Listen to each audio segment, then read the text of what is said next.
Spoiler warning, but you should already watch it if you haven't.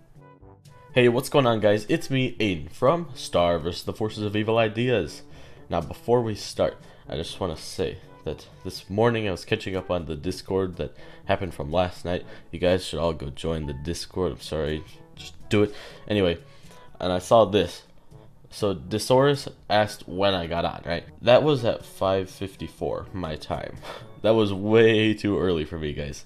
Alright, now Savage Dude doesn't know what time I get up, alright, or what time I'm on. And I mean, the only person that should know is Spencer, because we live near each other. Then Disaurus asked what GMT. To answer that, I am in UTC, 5 o'clock, or the Eastern Time Zone. Then Nomad says that I am in American time zone and that I'm either that or I'm Australian. I'm not Australian, guys. I'm American. Do I sound Australian to you guys? I don't know. Anyway, I thought that was funny. But anyway, guys, I'm going to talk about soul bonding again. This is a part 2. If you've not seen the part 1, you guys should go watch that. That video has like so many views. And I left out so much stuff about it because that video was just so jumbled. This one's scripted for you guys because so many people on that video were like, script your videos or whatever. So I was like, fine, whatever. Now, in the last Soul Bond video, we covered that like Star and Marco are soul bonded. That's what we're talking about. They are soul bonded because of the Blood Moon Ball. And some other reasons that I will not list that were in the other video because they were in the other video. So go watch that if you want to go see this list. Anyway, this is a part 2 because there are so many more reasons why they are soul bonded. Now, the first reason is the cheeks. Guys, I forgot to mention this part in part 1, but I did like pause the video during editing because I noticed it. I was like, oh wait, that's a huge part of it. And I was just like, hey, this is a big thing. Don't forget about this. Anyway, the cheek is a big indicator. We only know of people having like cheek symbols or glowing cheeks if they are in the butterfly family. Except Starfan 13 might actually have cheek symbols, but that's like manufactured on, not like glowing or like forming. That's like stickers or something. Now, Marco that we know of is not part of the butterfly family. Now, there's tons of weird theories about them being connected or part of the theories or like Eclipse's grandson or whatever. I don't know how that's true, and I personally really haven't watched the videos, so I don't know the evidence or anything, but it just doesn't seem right to me. Now, because Marco's not in the butterfly family, he should not have the glowing cheeks, but he does. My explanation for that is when Marco was performing the all-seeing eye, right? I think that Star's soul helped Marco's soul perform the cell first try, because let's be honest, Marco being able to perform that level of spell without any practice or anything, it just amazed me how he was able to do it first try without any help at all. So that's a huge reason.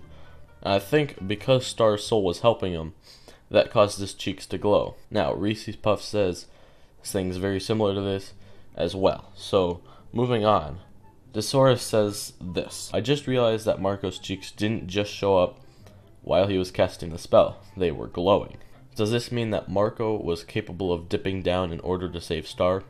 Maybe the fact that they're shared souls and their shared magic means that Marco could have a partial butterfly mode.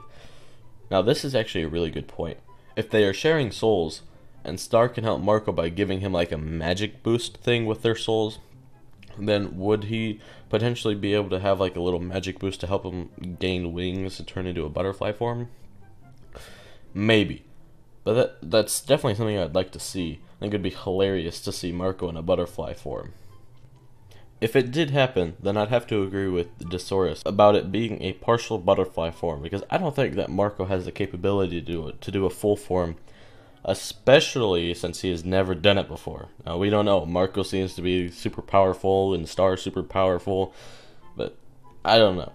Now, another thing related to the forms, the Star Nomad says, I remember you didn't mention that they actually say the same thing at the same time in certain episodes. Off the top of my head, they say it right after the Blood Moon Ball. Hat hair.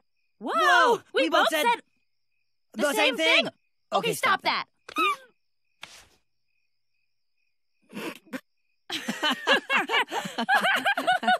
Well, that was new. Then during the episode Trial by Squire. Did you really mean to grab 2 of these defective happy gnomes? Yes. Yes, we did. Now this is not related to the butterfly form idea, but they do say the same thing. This might just be a coincidence though. The Star Nomad also suggests that the mind reading for when in Lintcatcher they knew like what to do with each other. Again, this could all just be another coincidence, but I still like your thinking. This is good thinking, guys. I like to see you guys looking at the details. Okay, back to the butterfly form idea. Other than this, I have my own head canon for a future idea. Looking at the form of the wand when Marco picks it up, it has wings like stars, except they're more draconic, like his dragon cycle from the Running with Scissors episode. When Star stays in her butterfly form, the wings resemble her wand. That gave me the idea that if Marco were able to possibly transform using her magic through the soul bond, that he would reach a dragon-like form that I think would be super cool. Now this is actually a really cool idea. I do hope that if Marco does have a butterfly form, that it would look like devil wings or like the dragon wings. Just, you know, for a little danger. Danger. Do I think that Marco will have a dragon butterfly form? No. Do I hope it happens? Yes. That would be super cool. One thing that Retrofusion pointed out is that Marco and Star's cheek symbols kind of make a circle if you surround the heart in the moon. Now, I personally think that this is a coincidence. It is worth noting, though, that was a good eye on Retrofusion's part, and he actually made this photo to like represent it better. So, and they actually do look very similar.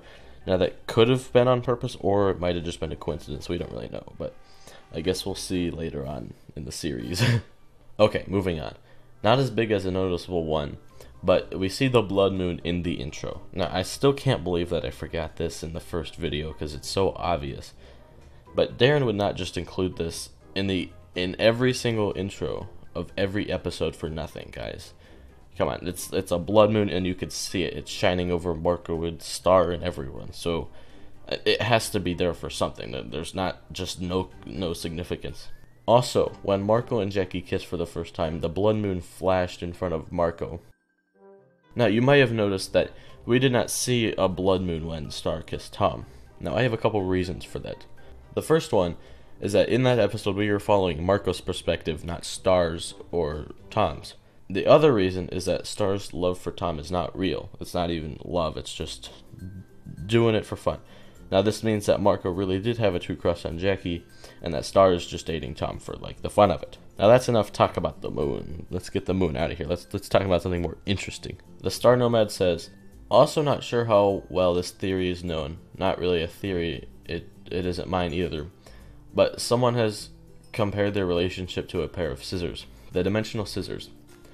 In all the episodes before Running with Scissors, the shape of the scissors handle is a heart shaped with a zigzag through it. Almost like a broken heart, which is what it reminded me of. After Marco spent 16 years of his new life to earn the new pair of scissors, he chooses to go back to Earth mainly because of Star.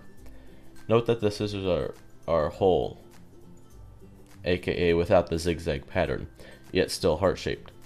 When Marco holds out his new scissors in Running with Scissors, one of the blades reflects Marco, the other reflects Star, which is a powerful piece of symbolism and most likely represents their soul bonding.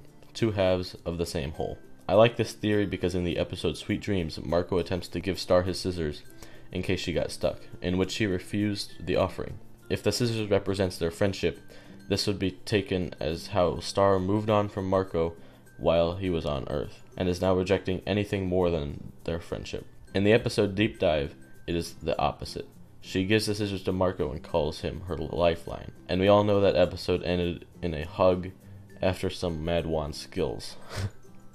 The one thing I have to say about this theory is that the scissors that Star had originally were Hekapoo's. They weren't actually Star's. I don't think that Hekapoo's scissors would have anything to do with Star and Marco. Now, Marco's scissors might. I like that idea. Now, before I end this video, I just want to say that there have been a lot more theories about this. Now, I can't include them all. If I could, then I would, but there are just so many, and plus some of them have already been used like in this one, in this video, or like part 1. So that's why they didn't make it here. So if you're interested, go watch part 1. So yeah, but thanks to everyone who contributed in this video. But anyway guys, I hope you guys enjoyed this video. Again, if you did not see the first part, then go watch that. But if you enjoyed it, you can leave a like if you want. I don't really care, it's up to you. You can do whatever you want. But if you do want to, I love to read your guys' comments, so leave your comment down below. There's been so many good comments lately. Or you could join the Discord. Guys, we have tons of conversations there. You could tell me your theories there as well. And by the way, everyone is welcome with the Discord. It is a public Discord. So if you guys come in there, I'll say hi to you guys. And awesome, we just hit 700 subscribers, which yesterday we hit 500 subscribers. So yeah, 200 subscribers in a day. That's pretty awesome, guys. Thanks for the support. But anyway, guys, I'll see you guys later.